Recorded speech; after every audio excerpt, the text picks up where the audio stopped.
जय हिंद स्टूडेंट्स। आज हम बात करेंगे पर्यावरण के बारे में। पर्यावरण के इसके प्रमुख घटक, इसके हम काफ़ी डिटेल चर्चा करेंगे। तो यहाँ पर आप रुकेंगे तो ये काफ़ी इम्पॉर्टेंट ये सेशन होने वाला है आपके लिए। तो चलिए हम ज़्यादा देर नहीं करते हुए हम पर्यावरण के बारे में चर्चा कर लेंगे। पर्यावरण इसकी बेसिक अंडरस्टैंडिंग में हम जानेंगे हमारे चारों ओर का प्राकृतिक जो क्षेत्र होता है, इसमें प्राकृतिक एवं मानव निर्मित वातावरण ही इसमें शामिल हो रही है। हम जो पर्यावरण है इसी के अनुकूल परिस्थितियों के कारण ही जो हमारा सौरमंडल है, सौरमंडल में पृथ्वी एक ऐसा ग्रह है जिस पर जीवन संभव है। चलिए हम बात कर लेंगे आगे पर्यावरण के घटक के बारे में। ये घटक ये काफ़ी इम्पोर्टेंट हो जाते हैं आपके प्रीलिम्स एंड मेंस के लिए। तो पर्यावरण के दो घटक होते हैं, भौतिक पर्यावरण, मानव निर्मित। भौतिक पर्यावरण जो नेचुरल होते हैं, मानवीय पर्यावरण इसमें आप देखेंगे यहाँ पे मानव द्वारा निर्मित जो वस्तुएं होती हैं। इसके भौतिक पर्यावरण में स्थलमंडल, वायुमंडल, जलमंडल, जैवमंडल। स्थलमंडल उसे कहेंगे जो स्थलमंडल पृथ्वी की एक परत होती है। यहाँ पर जो शैलीय पदार्थों द्वारा निर्मित होती है, जो पृथ्वी का ऊपरी भाग जो मृदा वाला पार्ट होता है।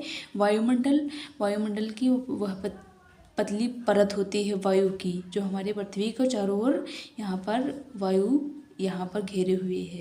और जलमंडल की बात करें, जलमंडल कहते हैं ना कि जल ही जीवन है। मंडल में आएंगे जो नदियाँ, झीलें, समुद्र, सागर, यहाँ पर पृथ्वी पर यहाँ पर जल ही के मौजूद होने के कारण यहाँ पर जीवन संभव हो पाता है। तो जैवमंडल ये तीनों का संक्रमित जो अंतर क्रिया इसमें होती है, यहाँ पर ये जैवमंडल यहाँ पर संभव हो पाता है।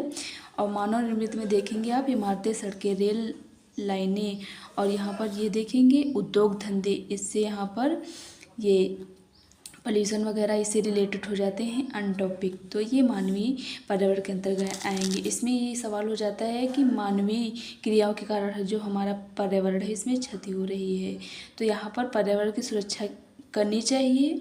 तो ये सरकार भी प्रयास कर रही है, तो ये हमारा भी परम कर्तव्य है कि सभी की भागीदारी के साथ यहाँ पर पर्यावरण को यहाँ पर सुरक्षित किया जाए। चलिए हम बात कर लेते हैं जैवमंडल के बारे में। तो हमने अभी बात की स्थलमंडल, वायुमंडल और जलमंडल, ये तीनों का जो अंतर क्रिया होती है, इंटरेक्शन होता है, यहाँ पर जैवमंडल कहलाएगा। यहाँ पे पर्यावरण में जैविक अजैविक दोनों घटक यहाँ पर शामिल हो जाते हैं। इन दोनों की जो अंतर क्रिया इंटरेक्शन होता है, यहाँ पर पर्यावरण जो पारिस्थितिकी तंत्र कहलाता है। जैविक में स्थलमंडल, वायुमंडल, जलमंडल, और अजैविक में जलमंडल, जो तीनों यहाँ पर इनकी अंतर्क्रिया होती है, तो ये जैवमंडल कहलाएंगे। तो इसी तरीके की वीडियो के लिए हमारे UPSC स्टडी चैनल को लाइक, शेयर एंड सब्सक्राइब करें।